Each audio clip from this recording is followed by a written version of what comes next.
with that, I'll just start off. So our study region, water break. How are you guys all doing? I'm good. Thanks for asking. All right, so our study region here is in Santa Barbara County. We're in it right now. It's bounded by Moore Mesa to our east and Elwood Mesa to our west. Oh no, that was the wrong button push. Oh, that's cool. Okay, sorry. Our study region is 10,000 acres in size, and actually 31% of it, so a whole third, is open space. So pretty interesting. These are shown here in green on the map. Some of the open spaces that aren't listed on this table are Bishop's Ranch, which is 240 acres, and then Lake Los Carneros, which is right here. I can't remember how many acres it is, but so that's our study region. Great habitat.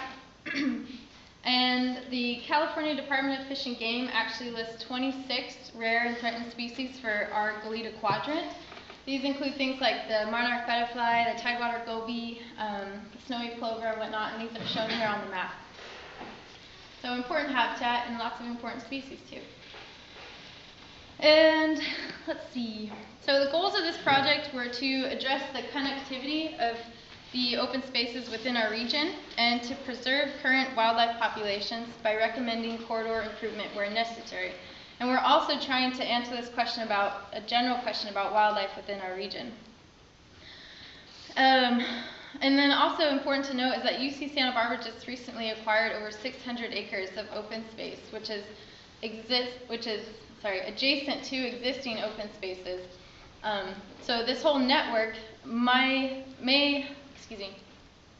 this entire network of open spaces may support functioning biological communities, but the viability of those communities may be threatened by road barriers and habitat linkages.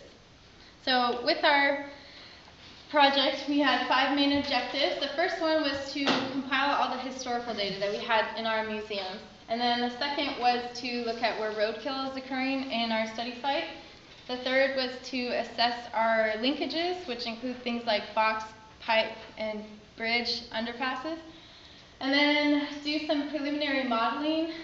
And then with all that information, gather all that together and then build some sort of recommendations on where we can improve some of these spots. So I'm going to go over each of these in detail, and I'll start off with the historical data. And we'll pause after going through the roadkill, and I'll see if there are any questions so far. So as for the historical data, it was a pretty short time frame, so we weren't actually able to go out and color animals or track animals individually. So we used the data that was already existing in our museums.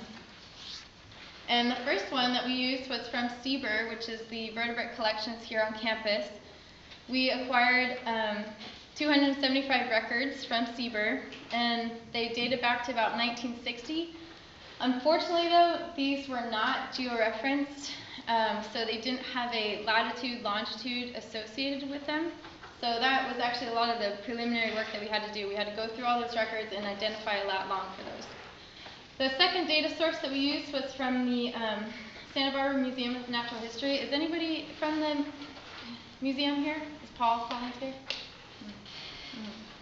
Okay, anyways, we obtained about 100 records from them, and these were partially georeferenced, dated back to about the 60s as well. The third piece of data, look at this number, oh my god. We got a great data set from the Santa Barbara Animal Control. Again, none of them were georeferenced, but these only dated back to 2001. So those were the museum historical records that we included in our analysis. And just for the methods with these, we basically, went and met with the curators and were able to get the data from them. And we would make sure that the records were within our study region. And again, we had to identify a lat long for those, for each one of those records. So for some of them, unfortunately, it said like Goleta or Santa Barbara County, or like, we don't know what that means. So we only, oh, it's cutie. Ew, it tasted like, we had a big breakfast. Okay. Well, anyway, so we, with the data that had a good location description, we were able to get a lat long from it. And then from that, we use Biogeomancer Workbench, which is a fantastic tool. If any of you are trying to use or georeference information, I highly recommend that. We used that and then uploaded the data into GIS. And so this map shows, and again, this stuff had never been mapped before. This was like the first time it had all been thrown together and mapped. So this is really exciting. So this shows all of our roadkill, the records that were specifically listed as roadkill, and we could identify where it was sited.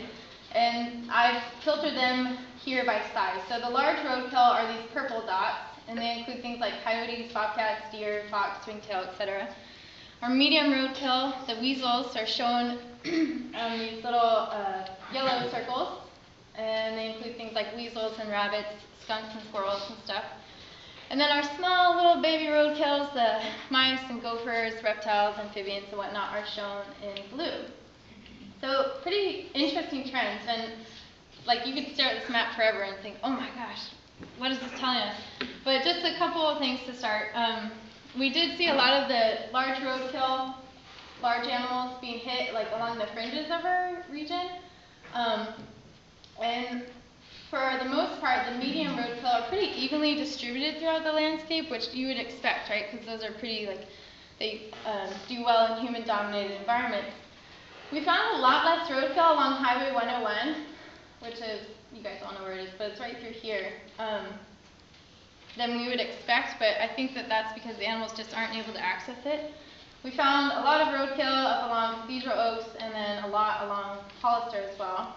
The small roadkill, a lot of our amphibians and stuff and reptiles, are really getting hammered on this section of Cathedral Oaks just north of Bishop's Ranch and then in some of these areas where the wetlands are. So pretty interesting stuff. Like this, again, never been mapped. There's a lot of stuff we can tell from this. So I'm sure now you guys are all wondering where that mountain line is. Does anybody know? Raise your hand if you think you know. I think one of you might know. I just wanted to tell somebody else. Okay, I'll tell you. All right, so I call these the indicator species. So these animals are important for doing this type of research on habitat connectivity, and here's some of these species. So our black bear, which I had to turn the lights down, so hopefully you guys can see this one. It's actually up here in this drainage. It's where it was hit. We have 4 badgers within our area. It's weird, 2 of them were hit right here, and one here, and then one down near 217, the east entrance. Bobcats, there's a couple that are outside of our study region. They're on this map, but coyotes are these little brown half-circle things. Lots of coyotes. Fox, our 2 deer, which Megan pointed out to me that this might be a really important thing to note later on if we're trying to improve the connectivity for larger animals. And our mountain lion, here it is right here. And our ringtail, let's say right here. So pretty interesting stuff. Unfortunately though, we found this museum data and the animal control data to be not the best representation of what's actually going on out in the landscape. So we noticed early on that there was, and I hate this word, I hate saying this word, but there was a little bit of a bias from this data. And I don't mean to say that the museum data wasn't good for us, but it was actually fantastic. But I just think that this is important to note that it might not tell the whole story. So our Seaver roadkill data, so there's like 2% of the things are skunks versus what we saw in our preliminary roadkill analysis, 37% were skunks. So, and that makes sense though, nobody wants a skunk in their museum refrigerator. But thanks, you have to give me confidence up here. But then also, though, it might be biased spatially. So if you are driving along Highway 101, you're probably less likely to stop and pull over and pick up the little squirrel that just got smashed. So you might be more likely to stop along the secondary roads to get that. So it's just important to note that the data that we obtained from the museums might not tell the whole story. So knowing this, we then developed some roadkill monitoring patrols, which were standardized. So I'm going to shift now from our historical data to our roadkill data. So our methods, we actually, myself and 2 other students, on a weekly basis drove some patrol routes within our region. And every week we monitored about 40 miles of road, which equated to about 300 miles of roads during the study session. And our routes are shown here in these different colors. And throughout the whole 8 weeks, we collected 43 roadkill records during that time. And let's see, so through all this regular monitoring, we found some roadkill hotspots within our study region. So again, the routes are still shown in those different colors, but we have some data overlapping them. The area where we found the highest rate of roadkill, which we kind of predicted this, was right here, just north of Bishop's Ranch. 0.85 roadkills per week there, almost one roadkill per week there that we saw. And again, we were just patrolling on 1 day a week on a regular basis, and we saw one there every single time. So pretty high. And then these other areas in black show the other roadkill hotspots, and they had about greater than or equal to 0.25 roadkills per week. So these areas may indicate places where suitable habitat is maybe bisected by a road. It could indicate where the linkages are insufficient, so the box culvert is not functioning very well or for animals. It also could, it could be a whole host of things, and we don't know exactly where it originates from or why, but we know that these are the highest places where we found roadkill. So with that, I'd like to just pause for a second. I want a water break. Do you guys have any questions about the historical stuff that we did? And we will leave time at the very end for more questions. But do you guys have any questions about the historical data or any of the roadkill stuff that we found?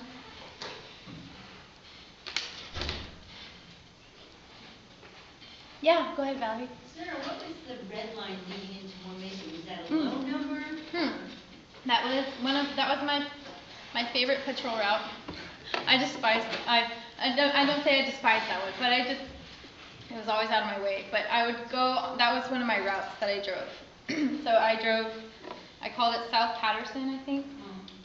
So yeah, it's this, I keep doing it. This one right here. So that was, I think it was like 2.3 mile segment that I drove. So it was just one of the routes out of all of these that we drove. So some of them we had to even backtrack along 101 because we couldn't even see the other side, so you'd have to drive all the way down there, look for things, and turn around and drive all the way back. So again, all these colors are just the routes that we drove. Yeah, sorry if that wasn't very clear. Go ahead, yeah. What time of year was your 8 week?